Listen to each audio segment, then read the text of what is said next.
Comrades, you are here early. That is definitely what I was expecting. We're very ready for today's episode. Let's just see how it goes. How about that?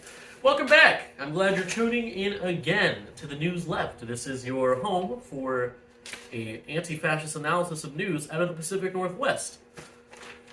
I'm your host, Miguel, allegedly. And welcome. I'm glad you guys are still tuning in, even though these can drag on a little bit, and the production value is still being worked on. It's still being worked on, okay? However, welcome again, the News Left. If you have any tips or any information, or if you just want to contribute to the show or give some feedback, or if you need a friend, or if you need an enemy, I'm on Instagram or Twitter, so hit me up at AllegedlyMiguel, and I would love to talk, because this is kind of what I do. I'm your local news dude, and I need some news. Thank you.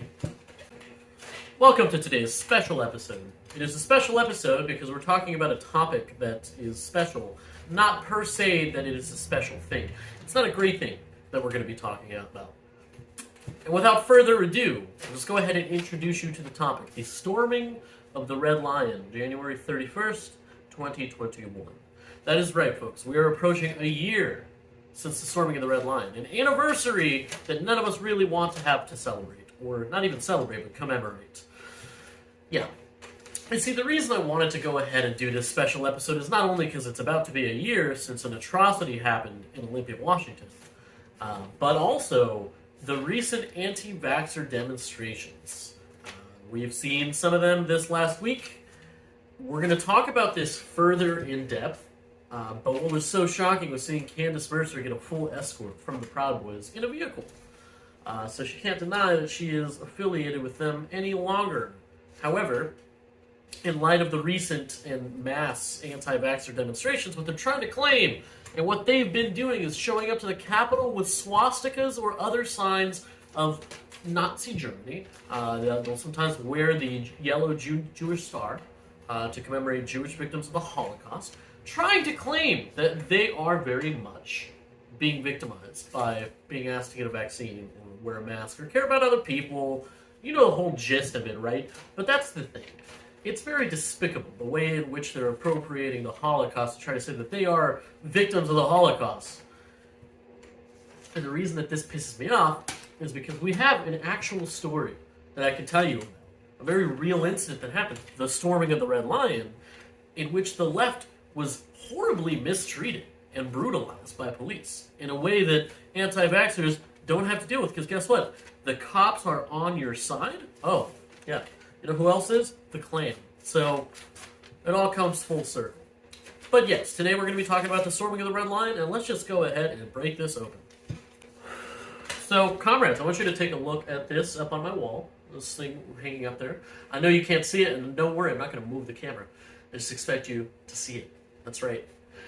No, I would encourage people to look up the Cooper Point Journal. That is the newspaper of the Evergreen State College that I write for from time to time.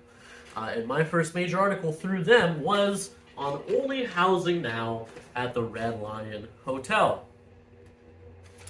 That's the name of it. And it really has to do with our perspective after the fact. This is kind of why the News Left exists, for example. And a word to local media, fuck you. We're going to talk about that in a second. But this is why the News Left exists, because there is not enough actual representation of the left in the news. Unfortunately, the Olympian, the local newspaper here, is controlled by the McClaskey Group. It's kind of like a Sinclair Broadcasting Company type thing. And also there's, just multiple King or Como. They're all NIMBY liberals who own the stations. Or sometimes just deeply conservative people. Either way, there is not a representation of what actually happened that was accurate. The local media sources, when they were involved in investigating this, did a pretty bad job, and we'll talk about that. However, on Only Housing Now, I should give you a little bit of background. There was a group called Tacoma Housing Now. Back in December of 2020, they got founded. And their purpose was to advocate for the unhoused down at the encampments in Tacoma. Their first action that got them a bit of notoriety, was they occupied an abandoned middle school, Galt Middle School, to create housing for the people. That didn't pan out too well. Their next step is they left a bunch of trash at city council members' homes and at City Hall just to be like, hey, you can't just ignore this trash and this problem. So they just gave it to them, and that was pretty funny. Pretty good direct action, if you will. When I went up to 5 Washington to meet with some of the people who were part of the organization, I did an interview with one of their coordinators, and what they told me was that this was very much a response to the fact that there were really no shelter options in Tacoma. Either way, obviously for the right of the unhoused. And what they did is they occupied a little travel lodge. Basically, they rented out the rooms, about half the rooms, and then proceeded to say, hey, we're not going to leave until the city works with us to create some kind of solution. What a wild concept. Like, maybe they should have listened? I don't know. Here's the problem. The city manager at the time in Fife ended up kind of ignoring the situation for about a space of a week, not even a full week, but a few days. He just let them kind of sit there without actually trying to work with them through the city, right? However, eventually, it turns out that he got enough threats from members of the right wing, from fascists specifically, from members of the Proud Boys, who were like, hey, we're going to hurt you and your family unless you get the police to evict all these unhoused people. And guess what they did? That's right. What was so concerning is the day that happened, that Tacoma Housing Now action, about more than half the people that showed up to witness them evicting everybody were a bunch of extremist Proud Boys and fascists. Because it's Tacoma, it kind of was a little bit of their area, specifically 5 Washington, right? So kind of, in their purview, but also very much a thing where they enjoyed the fact that them threatening violence got all these people evicted. So yeah, we'll talk about it. Now, let's fast forward to about a month later, or a year ago, January 31st, 2021. You see, during the course of that month, there was a small group that got founded called Only Housing Now. Their purpose was similar to TAC Housing Now, a similar idea of how can we advocate for the right of the unhoused. Well, they created this group, and the night of January 30th, in which that week was freezing and so rainy, it was terrible. I remember the horrible weather, and essentially, activists decided to rent out about 17 rooms in the Red Lion Hotel, a prominent hotel in downtown Olympia, Washington, on Capitol Way. They rented out these rooms and then proceeded to the next day, January 31st, around noon, about the time that they would be starting to get kicked out of their rooms. They held a little protest outside at Sylvester Park at first, and then they wandered over to the hotel, right? And their whole purpose was to, demand that the city doesn't just evict a bunch of people back onto the street and maybe create some kind of housing voucher system. What a concept. And it definitely didn't go well. However, what's important to note is that the activists had a very real demand, which was specifically a hotel voucher system. Multiple cities have done it. They wanted to use the FEMA funding that they got in response to the coronavirus pandemic and other measures to actually create equitable housing, right? What a wild idea. Of course, the city of Olympia. Here's the issue. Activists went over to the hotel in order to be able to talk to the management and say that, hey, management, we're not going to let you guys kick these people out until you reach out to the city and see if they'll reimburse you / come up with that hotel voucher system. You see how, they actually thought of a solution? Well, the hotel management was not having it. The main manager, she definitely just was like, no, not going to happen. Whereas the assistant manager, Mr. Grimm, this is where it got very interesting. As activists walked over to the lobby to try to talk to him, he flipped out. I mean, just wow. There's video footage of him inside the hotel lobby. I don't have it right now. It's been a year. It's been a year, and a lot of things get lost in the woodwork, especially when you have to replace your phone a few times.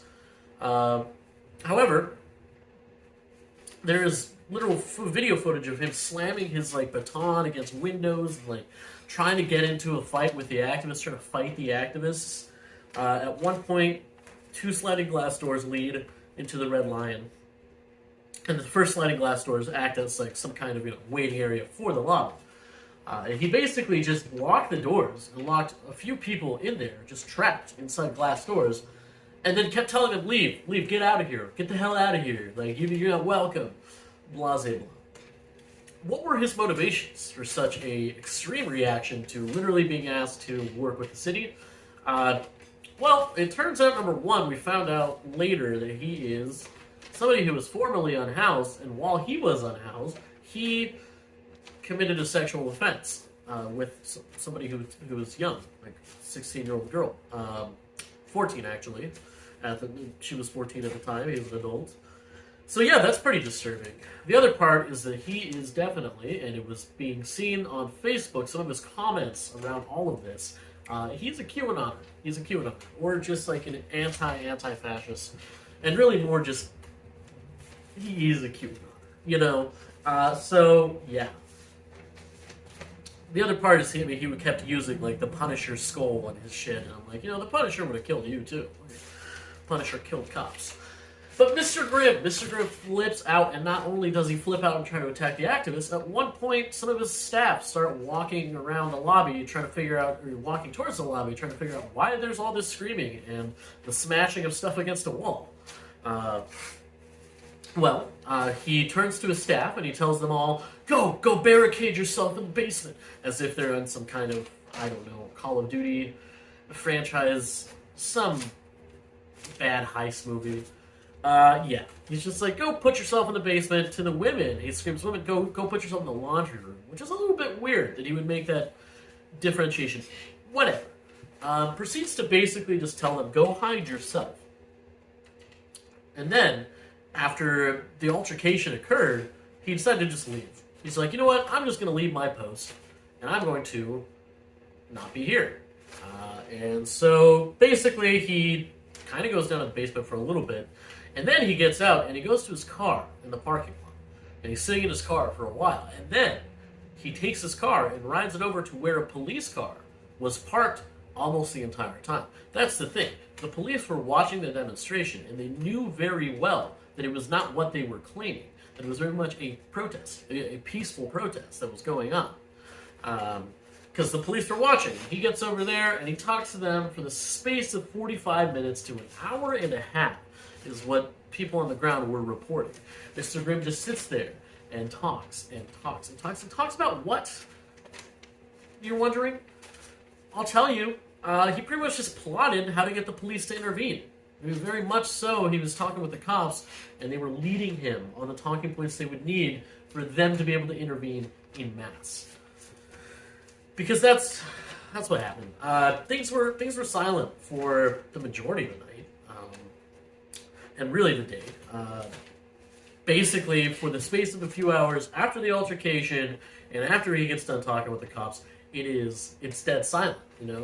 There is still the activist group holding the protest at the hotel, but they're all pretty much just waiting on the city. They sent out a formal press release too, trying to get the city to communicate with them and coordinate or something. But they were completely ignored, and so for hours they just sat in the lobby. And there were some of them checking in on rooms, checking in on people. They had ordered pizza. It was very much a clandestine affair. They were just relaxing, guys. God. I even had somebody on the ground that night reach out to me because I wasn't there that night. I want to make this clear for everybody. And this is kind of where it gets interesting. I'll talk about that a little bit in a second. However, I wasn't there, for as much as Renato Rollins wanted to claim I was there, I wasn't there. I basically had spent the day doing some soccer with friends, and then playing some soccer with friends, and then getting high and folding zines in my room. Rev Daddy was there, and she can attest to this, okay?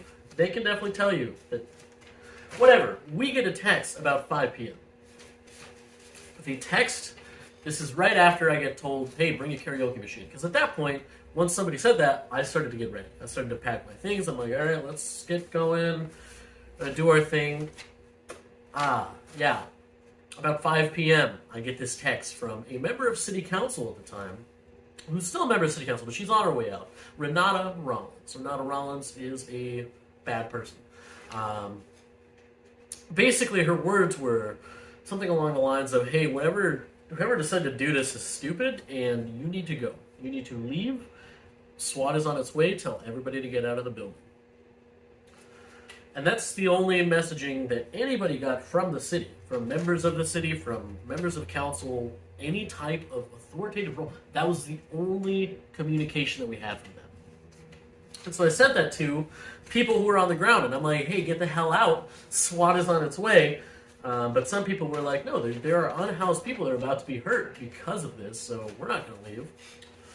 Well, I get down there. It's pouring rain. It's so dark. I want to show you some footage real quick.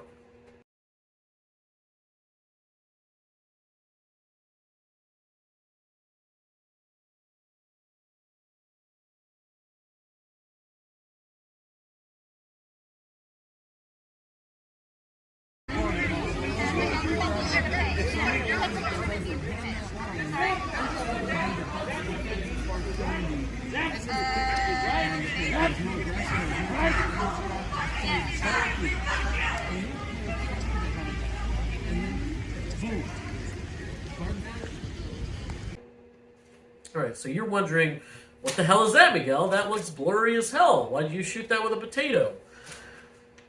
First of all, stop yelling. I can't hear you. This is pre-recorded.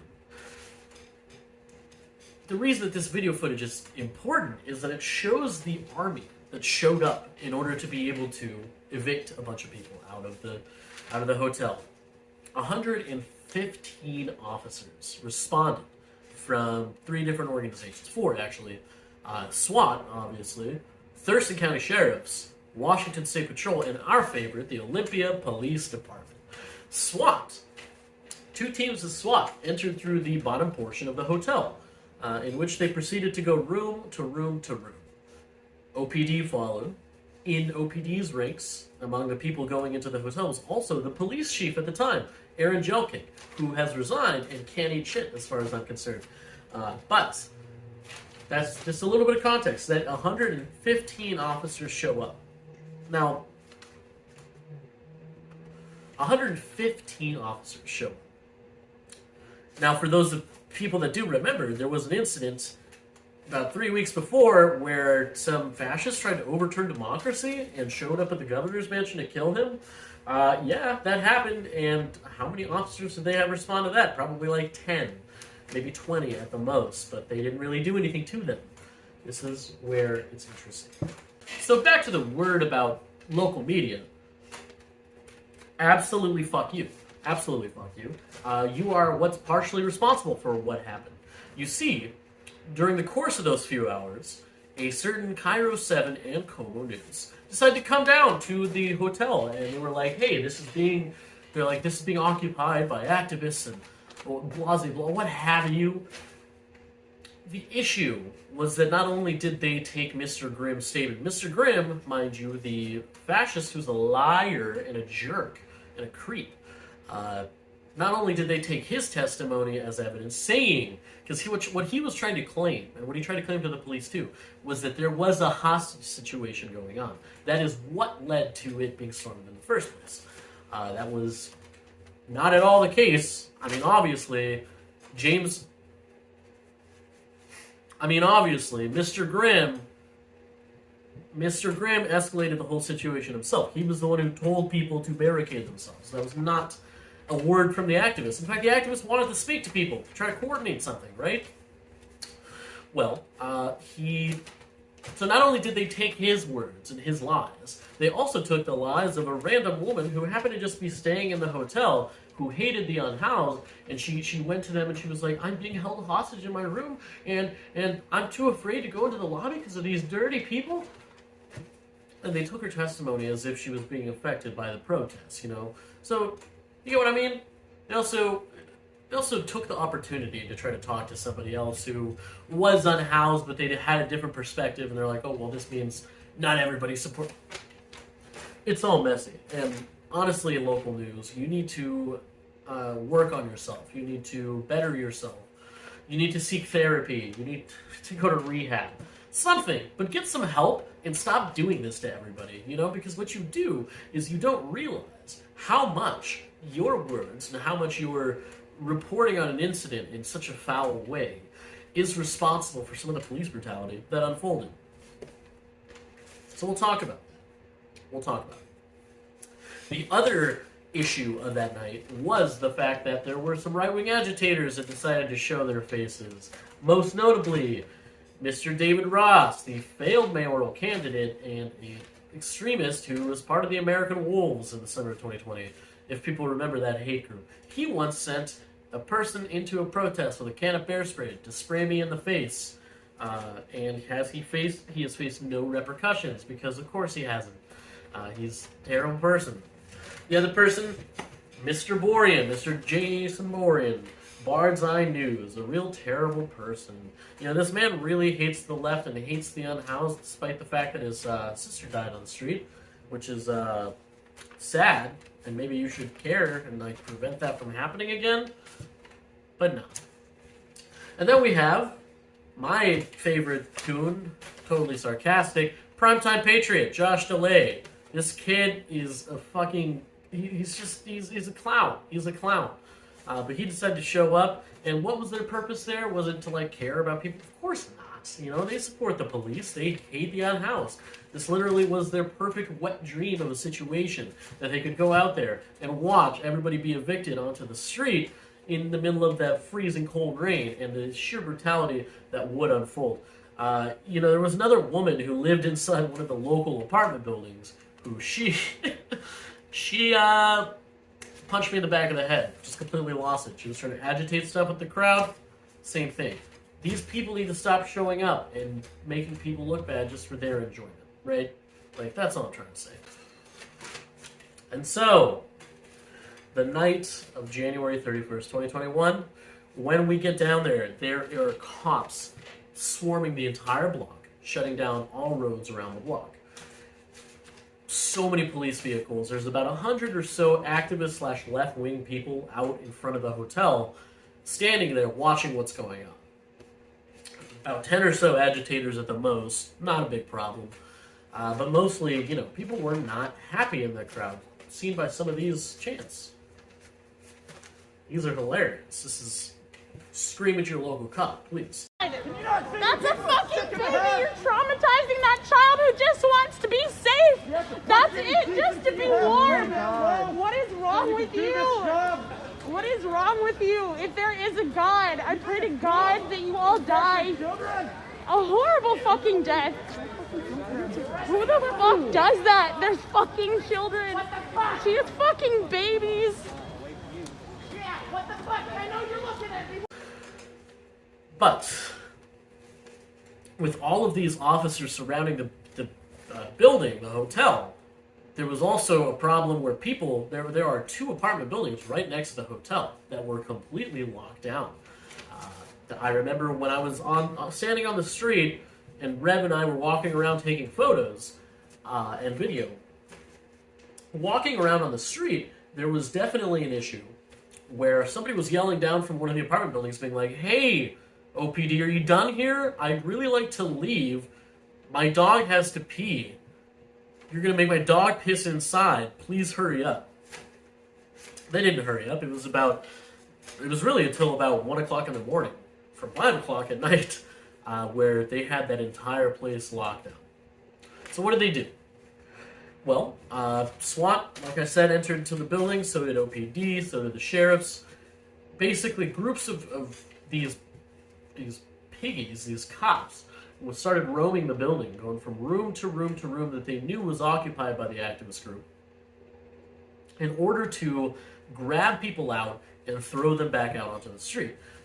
In some, what was really disturbing is we're watching from the ground, and you could see the police search through all of the rooms with flashlights, and in some instances they would throw flashbangs into the room before entering, even though they didn't really face any of that level of opposition. It's not like the people were heavily armed. So yeah, they just brutally removed everybody. There was another person who she was somebody who lived down at the chutes, and she had her shoes and her coat underneath the bed. But when the OPD came in, they just grabbed her, and they're like, hey, grab your shoes. And she says, they're under the bed, and starts to reach for, she's like, I'm reaching for my shoes, and then they tackled her again. So, yeah, they drug her out, and just like everybody else, threw her out back onto the street in the freezing rain, wearing no shoes, having no coat. I mean, it was, yeah, that was bad. So not only was that so disturbing, but then this is the incident that is the most disturbing. And I'm just going to go ahead and start playing some footage for you.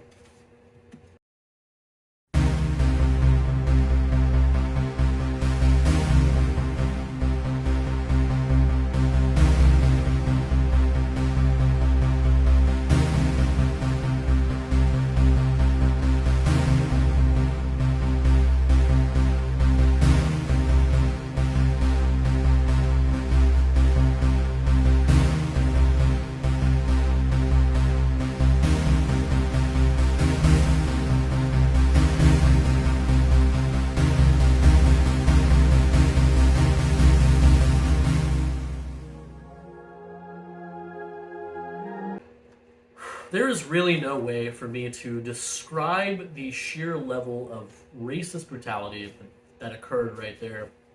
You saw a little bit of the beginning of this situation. You saw what happened. However, it goes on. This video is about 45 minutes long. I'm going to put the link in my description of the YouTube video. That's what they call it, right?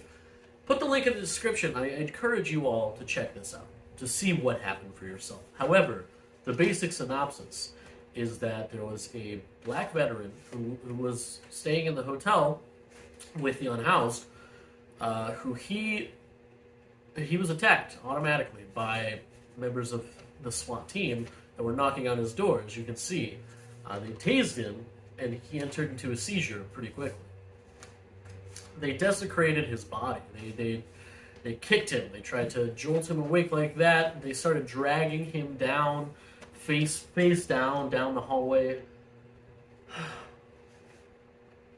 For 45 minutes, he basically was limp in the lobby, waiting for any type of medical intervention. EMTs were there. They were just waiting outside. In fact, they tried to check out his body for a moment, but they were interrupted by the police. He was kicked. He was knelt on. He had his neck knelt on. Mind you, this is after the death of George Floyd. I'm sorry. Let's take a break for a second. So what's changed, comrades? What has changed? Nothing. Nothing has changed. There are some developments that should be talked about with this case. So right after the incident happened, right after the police basically raided the entire hotel and kicked everybody out, the city of Olympia had a few responses. Number one, they released a statement that night saying that the majority of the people that were booted out of the hotel that night were taken to local shelters and given beds. And that is a lie. It's a lie. They literally lied about that. That did not happen. Sure, there was about 10 or so people that showed up at the interfaith shelter, confused and in disarray and trying to get some help. But the rest of the people just went straight back down to the camp, where they were forced to sleep, right back where they started, in the rain, mind you. But the city is lying if it also believes, because what they were trying to claim is that they were part of coordinating that they directed people, that OPD directed people to resources. That is not what happened. People left right after getting kicked out on their own and went and sought out a bed at a local shelter. And then most of them got denied anyway because it's a first come, first served basis. So, not honest at all. Man. And you know, the statement too that was very disturbing was right after that incident, there was a city council meeting that was held, in which that was the majority of what people were talking about. Members of the city council, including Renata Rollins, lauded themselves, patted themselves on the back, and they said, you know what, we're already leading the way in terms of homeless response. Therefore, you guys should shut the fuck up and not do anything. And that was her thing. She had a major issue with the action that was had that day. And more specifically, because she very much believed, along with the city, that they're doing everything they can. What can we expect besides you give people housing? Kind of all people want, housing now. You know, you get the name? Does it make sense? Mayor Selby, Cheryl. Cheryl is a bitch. I don't use that term often, but she's a terrible person. I've met her. I've had drinks with her. She's an alcoholic, which is fine. I'm an alcoholic too. However, I'm also not the mayor of a functional city and an adult. Well, I'm an adult, but, you know, I'm not old. Ugh. So Cheryl, the absolute sack of shit that she is, has a big statement to say right after this. She brings with her a little bit of a snippet from the dictionary, and she reads the definition of domestic terror. And she says, this was an act of domestic terrorism. I view this as the action of domestic terrorists. In regards to people wanting to hold a protest for housing and then getting immediately violently evicted by the local police gang, you know, the local gang of thugs, like, maybe that's the issue. No, but according to her, activists are domestic terrorists. And remember, this is the third time she has made that statement. And, you know, the other time she has apologized because she's spoken out of her ass. This time, she did not. In fact, when she was pressed about it by members of the Social Justice Equity Commission, she just literally told them, like, no, this is a garden variety of anarchists. I don't care about them. So that's our mayor. That is our mayor. The other issue in response is from Renata Rollins. Renata, a member of city council who pretended to be a leftist for a long time. She went to Fox News, and she basically threw the activists under the bus. So, now, what has changed since then? Well, in regards to cases, for those that don't know, this is another reason that this video comes at the time that it does, is not only has it been a year, but now that it's about a year later, and it's going to be over a year by the time that, you know, this all happens, but in February, the people who were affiliated with the Red Lion incident are going to trial. It is very fortunate, however, that the man who was horribly brutalized, the black veteran, his charges have been dropped. The reason is that apparently he made contact with the ACLU, the American Civil Liberties Union, and basically described to them the story, and they were like, oh, fuck that. Like, They were threatening to just take the entirety of Thurston County and the city to court and, like, sue them off their asses. So, Thurston County prosecutors were like, you know what, we're not gonna prod that horse, and so they let it go. So he's free. That's good. However, the other person who was unhoused is still being affected by charges, and the activists are facing very heavy charges for the incident. You know, some of these charges relate to the concept of a grand larceny level of theft, but it was more. It's just disturbing that the city can press these charges, and the county can, for the fact that they didn't succeed in taking over these rooms. They held a protest. They held a protest for rooms that were bought out fairly, and then proceeded to, I don't know, get messed up. You guys evicted them. You got the job done. You don't need to be charging them anymore. So, yeah. What's, in regards to Mayor Selby's use of the term domestic terror, I want to stop for a moment, because she's done this before, and I have never heard her say a single thing about the shootings up at the Capitol from fascists, right? Has never said anything about the random people getting attacked, the pastor of the United Churches of Olympia, these people that were brutalized by the Proud Boys and other fascist extremists. She has nothing to say. But the moment that people hold a protest for housing, you're a terrorist. You're the Taliban. Ah! Fuck you, shit. And fuck the city. Fuck the city of Olympia, because things have also gone downhill since that incident.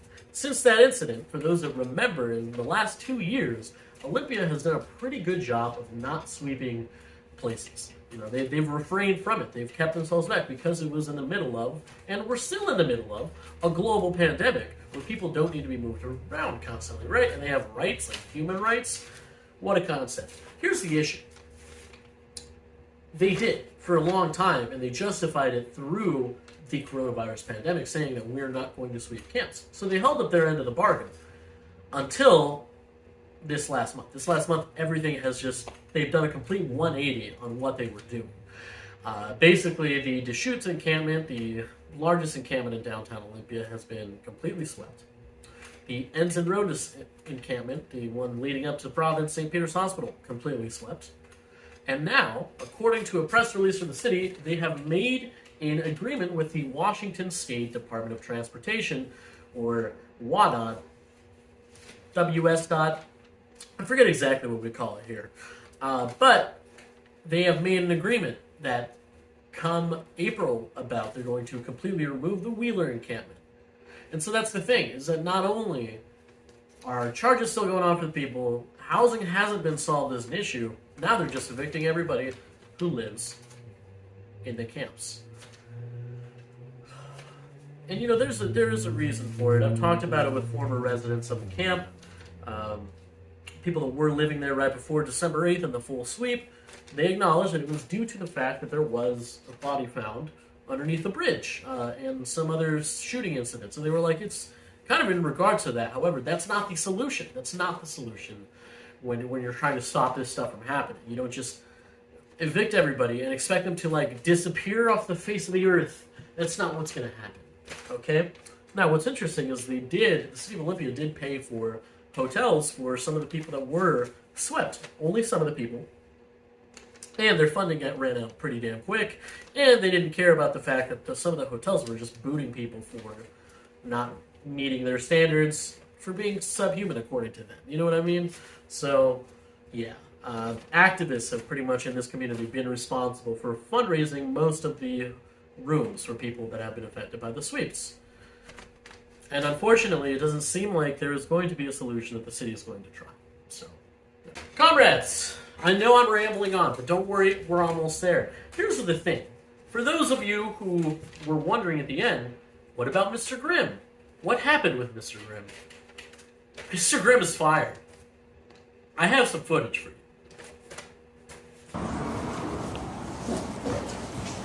Hey, fam, are you, James Richard Grimm? No, you guys need to leave. You look a lot like this dude. Huh? I want you to know that you should not be working here, fam. Get out. Kids be here, right? Kids be here. Kids be here, dude. Level one. Yeah. This guy's a level 1 sex offender. Yeah, he targets houseless youth. Okay, so what you just saw, let's just say that back when I was making my Antifa news, I might have made a poster about him because I found out about him being a registered sex offender and a QAnoner and responsible for instigating that entire level of police violence, right? So all these things he did, he definitely deserved it. We show up, just a few of us, me and some comrades, and basically just, I don't know, let him know that we have this poster, and he immediately flips out, kind of just meets that pattern of behavior to say that, yeah, he definitely instigated that situation. You know, just flips out. He's like, you guys need to leave. And then he proceeds to call the police. And while he's calling the police... Your parents the manager here. Your parents letting a fucking sex offender work here, bro. Where's your mom, bro? Where's the manager? She's dead, fucker! Huh? You're gonna be next! My mom's dead! Yeah, That's Veronica. That's right. That's right. This man thought it would be a good idea while he's on the phone with the cops to say, you're going to be next. I'm going to kill you. So, yeah, man. And guess who showed up en masse to protect him?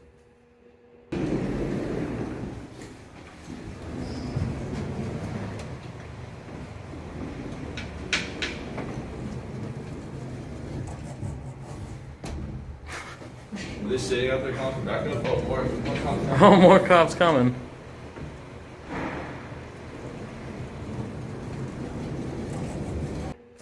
That's right, our local Olympia Police Department. They were so happy to show up for a pedophile. About 6 squad cars that showed up pretty quickly to that call. Basically, we got escorted out of the hotel and told never to come back again. So I am officially banned from the Red Line Hotel and Suites, which I don't really care about. Not like I wanted to stay there anyway. So yeah, that's the development with Mr. Grimm. So people can celebrate the fact that he is definitely gone.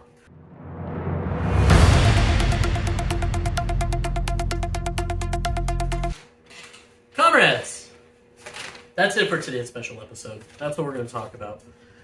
In other breaking news, let's see. Number one, for those wondering, Jacob Sunt, the member of Patriot Front that we reported on, who was doxxed by Washington Nazi Watch, has been fired from the local Costco, according to a company-wide email. So that's cool. In other breaking news, Candace Mercer was spotted getting a full Proud Boys security detail to escort her through an anti-vaxxer march. So that's interesting. She was leading the march. Color me shocked. Don't. I'm not that surprised. I'm a little surprised by how mask off this whole thing was. But also, I called it. I called it. I was right, comrades. What's up? And in other news, we're going to talk about more in the future and get this, like, today's special episode is because of January 31st, right? However, I'd really like to get into a thing where I bring multiple stories to you. And it will be done. It will be done. I have some topics from people that should be discussed. However, I do really want to warn people. March 5th, 2022, Joey Gibson and Patriot Prayer are coming into our town. So be prepared. Be prepared to defend yourself. Now, we'll let you know if anything's going on, but they seem to be able to march right now. I don't know. Comrades, I think that's it. I think I'm just kind of rambling, trying to find space to fill in now. You know. So, thanks for tuning in. I'm your host, Miguel, allegedly. And you've been listening to The News Left, your favorite home for an anti-fascist analysis of news out of the Pacific Northwest. And more specifically, Olympia, Washington, because that's where this is based out of. So, if you've got local news or if you've got local topics of discussion, hit me up. I am on Instagram and Twitter at allegedlymiguel. I'm also on Parler, but I don't use that account. I just use that to spy. So, yeah. You know what? Soon we're going to be on Truth Social, Trump's new coming social media app. Cannot believe you called it Truth. All right, comrades. Reach out to me. Let me know what you think. Thanks for tuning in.